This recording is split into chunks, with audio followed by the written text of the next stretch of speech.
Чуден ловечки изум. Многу пати ќе чуете како се вели. Треба да умееш со кола зајак да фатиш. Но тоа не е ништо. Кога ќе чуете што измислија тројца ловци од Битола, ќе ја ставите раката на срце и ќе речете: во права си. За ова не само што треба да се пишува, туку да се прикажува кај нас и во целиот свет. Ако постојат во ловството медали за ловечки изуми, тогаш без друго наградите на овие тројца ловци треба да им се закачат такви медали и цела Битола со нив да се гордее. Како што реков, треба да умееш со кола зајак да фатиш. Па како ви речем дека поголема сноодливост е да ловиш гуски и патки со казан, тогаш ќе ми се насмеете и ќе речете: тоа не е вистина, тоа е ловечка. Каде се чуло и видело да можат патки и гуски да се ловат со казани? А ете, јас ви се колнам во моето ловечко куче Шарко, во мојата ловечка пушка, дека е чиста вистина.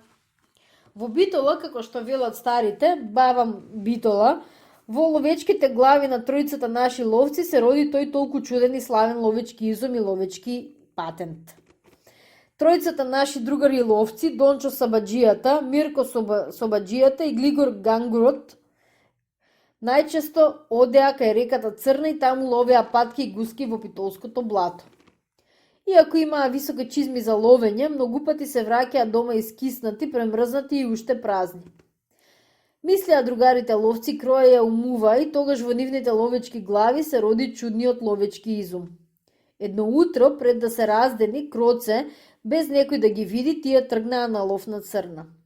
Покрај пушката и се друго што блатски ловец носи, секој од нив на плеките носеше по еден голем казан. А Црна е далеко од Битола.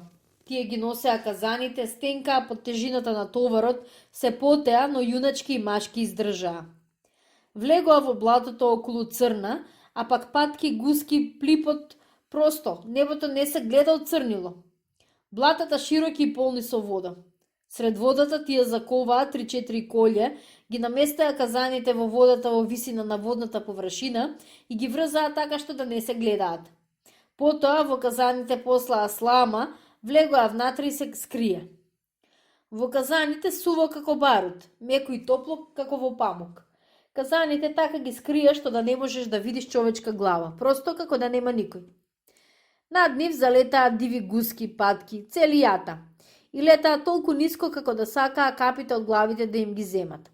А нашите славни ловци стрелаат и отстрелуваат по 2-3 патки и гуски како да се зрели круши. Додека се стемни наполнија лов по цела вреќа.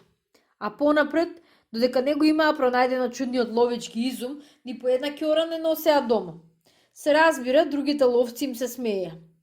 Вечерта пред да се стемни, како амели ги кренаа казаните на рамо да ги однесат во блиското село Новаци, зашто ако ги оставеа, можеше некој да ги најде и да им ги украде. Патем се враќаа многу селани мариовци.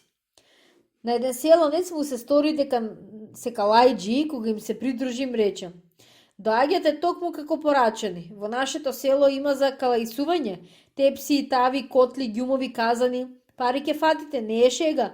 Има неколку години како не дошли калајджи. Ваша била среќата. Не бре стрико, почна да се брани Глигор Гајгурот. Ние сме ловци, а не калајджи. Иако сум стар, со мене не треба да терате шега. Вие сте калајджи, грејата е да се подбивате. Ама вистина ти велиме, вистина, почна да објаснуваат Дончо и Мирко Собаджијата. Тоа на друг ќе му го кажете, а не на мене. Почна да се лути саланецот. Ловци со казани на рамо. Тоа ниту било, ниту се чуло, ниту пак ќе се чуе. Одговори селанецот, го дупна магаретот и тргна за Мариово, мислејќи дека се калајджи.